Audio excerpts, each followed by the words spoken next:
राजेश कुमार, उम्र 34 साल, छोटा सा आदमी, पतली कमर, आंखों के नीचे गहरे काले दाग, नींद की कमी के निशान। वो NH58 पे एक ट्रक स्टॉप पे काम करता था, हरिद्वार से कुछ किलोमीटर पहले। जगह का नाम था शिव ढाबा और फ्यूल स्टेशन। दिन में तो ये जगह नॉर्मल लगती थी। ढाबा वाला चाय बनाता था, ट्रक ड्राइवर्स बैठ के खाना खाते थे, बच्चे पास के खेत में खेलते थे।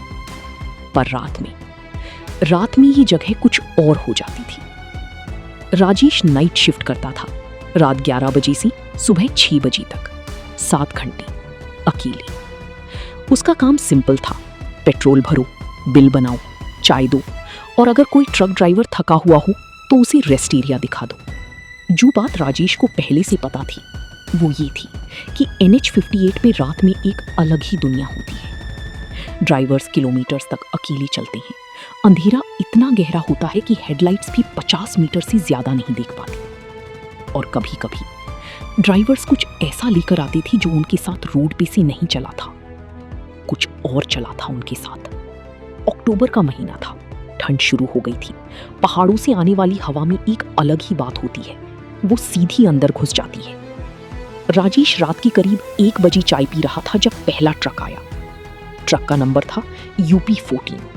ड्राइवर का नाम था मंगल सिंह, एक बड़ा सा आदमी, पंजाबी, काफी बार आया था वहां। राजेश उसे पहचानता था, पर उस रात मंगल का चेहरा, वॉइस लोअर्स, अनसेटल्ड, कुछ अलग था।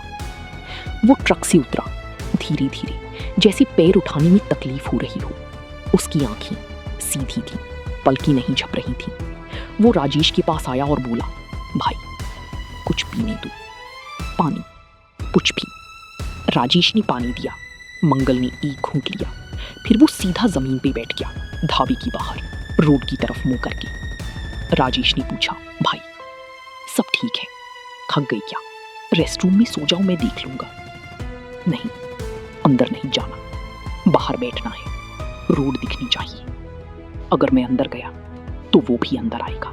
राजेश ने सोचा, थका हुआ ड्राइवर है, शायद नींद में बोल रहा है। कभी कभी लॉन्ग हॉल ड्राइवर्स ऐसा हो जाते हैं, हफ्ते भर रोड पे रहते हैं, दिमाग खराब हो जाता है। उसने ज्यादा ध्यान नहीं दिया, पर फिर मंगल ने एक काम किया जिसने राजेश को रोक दिया।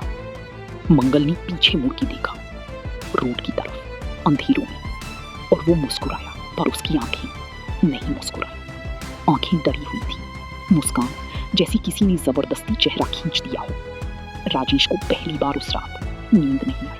अगले 3 हफ्ते में राजेश ने एक पैटर्न नोटिस किया, और ये पैटर्न नॉर्मल नहीं था। जो भी ट्रक ड्राइवर रात 12 से 3 बजे के बीच आता था, उनमें से कुछ लोग अलग बिहेव करते थे, सब नहीं, कुछ। दूसरी बात, ये कुछ लोग हमेशा एक स्पेसिफिक डायरेक्शन से आते थे, नॉर्थ से, पहाड़ों की तरफ से। तीसरी बात, ये सब लोग पीछे देखते थे, बार बार, जैसे कोई उनके पीछे हो। पॉज। और चौथी बात, जो सबसे ज्यादा राजेश को डराई, इन सब ड्राइवर्स की ट्रक्स के पीछे, टायर के पास एक ही चीज होती थी, कीचड़ के निशान। पर कीचड़ नहीं था कहीं रोड पे, और वो निशान इंसान के थे। राजेश ने ये बात किसी को नहीं बताई। क्यों? क्योंकि कौन मानता? मैनेजर को बोलूं तो वो कहता, ज्यादा रात जाग रहा है, पागल हो गया है। पर राजेश ने एक काम किया, उसने लिखना शुरू किया। एक पुरानी डायरी में जो ढाबे में रखी थी, वो हर रात का हिसाब लिखता। कौन आया, कहां से आया, कैसे था, क्या बोला। 3 हफ्तों में उसने 11 ऐसी एंट्रीज लिखी थी। 11 ड्राइवर्स, सब नॉर्थ से आई थी, सब रात 12 से 3 के बीच, और सब गई थी सुबह होने से पहले, बिना बताए। कोई नहीं रुका था सुबह तक। नवंबर 3, रात के 2:47 बजे राजेश अपनी डायरी में कुछ लिख रहा था जब उसने आवाज सुनी। पॉज। ट्रक की आवाज नहीं थी, फुटस्टेप्स की आवाज नहीं थी। ये एक भारी चीज जमीन पे खिसक रही हो, बाहर से आ रही थी। राजेश ने उठ के खिड़की से बाहर देखा।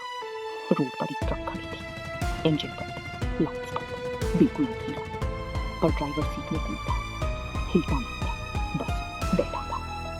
राजेश बाहर आया, उसने टॉर्च ली, ट्रक के पास गया। Footsteps implied in narration piece. उसने दरवाजा खटखटाया। राजेश नर्वस, भाई आराम चाहिए, अंदर आओ। कोई जवाब नहीं।